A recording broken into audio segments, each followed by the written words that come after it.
Now that you've done the research, or you've done a very good proportion of your research, it's time to start scripting.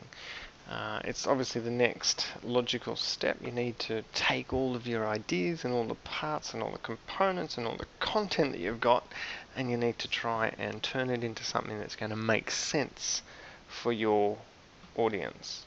Now, in order to make life easy for you, what we've decided to do is to give you a couple of samples. So if you're following what's being presented to you on Sector, we've given to you some information on the scripting here, and there's also in the documentary planning booklet an outline. Essentially, there's the structure, there's the format that we would like you to use in order to make life easy for yourself a little bit here.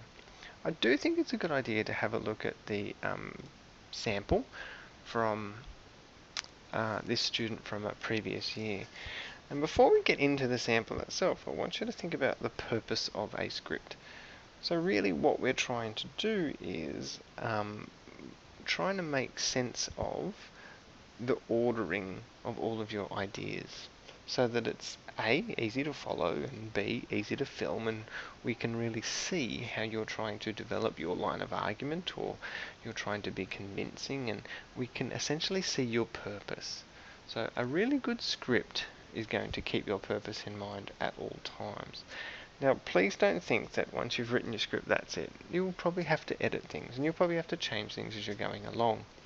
And not only that, it's not the final way that something must happen.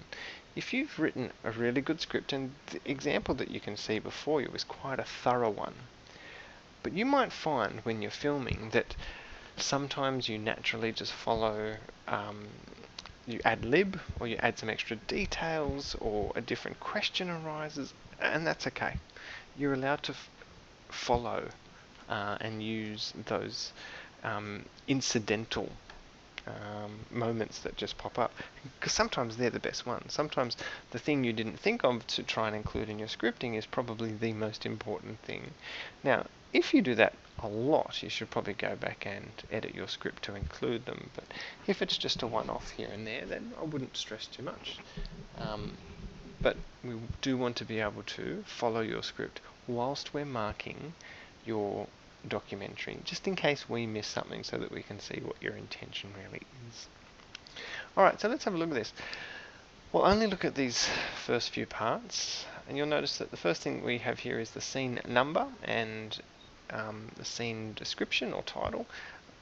You could provide a little bit more information here, and I've said this in my discussion on where this is attached.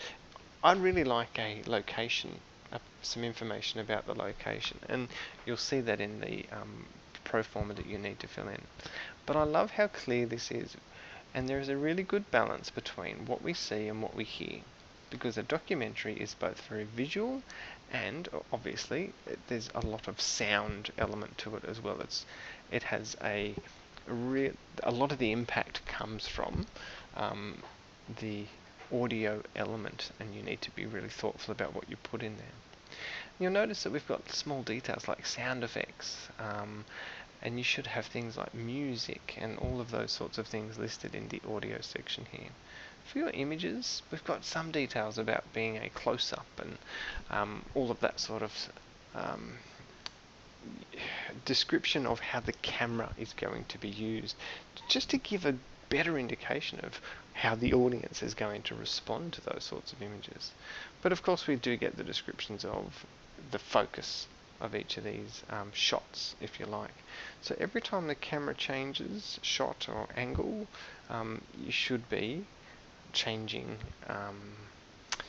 writing a new line, a new part of your script. So the more your camera is, or the more you're changing your shots, obviously the smaller your chunks are going to be here. This is a really good example here, and you can follow this really well.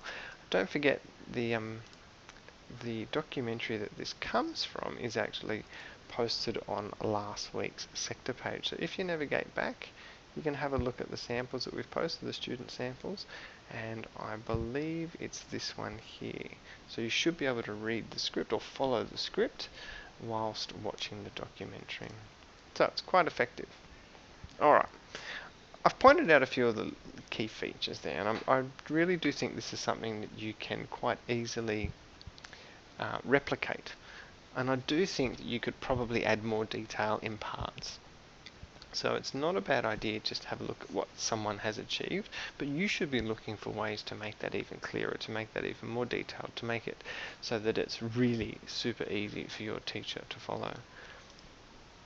Now if we have a look at now this document here is the one you were working on in your previous lessons as you're doing your research, the documentary film planning booklet, and you've completed hopefully all the research phases of this document.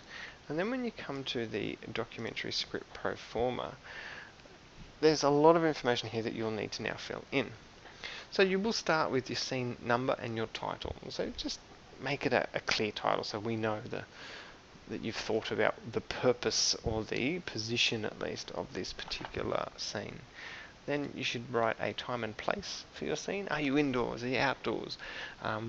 What time of day is it? And for a lot of them, for a lot of the scenes that you film, it's going to be relatively irrelevant. Particularly if it's an interview, you might just say it's daytime, and it's in some sort of office area or something like that. But you could specify whose office and that sort of thing. So try and provide those sorts of details where appropriate. Now for this bit here, you do want your visual component. So you should include the camera shot and angle or any movement or any sort of special images that are going to be taking place in each of these boxes. And then of course you match that to the audio.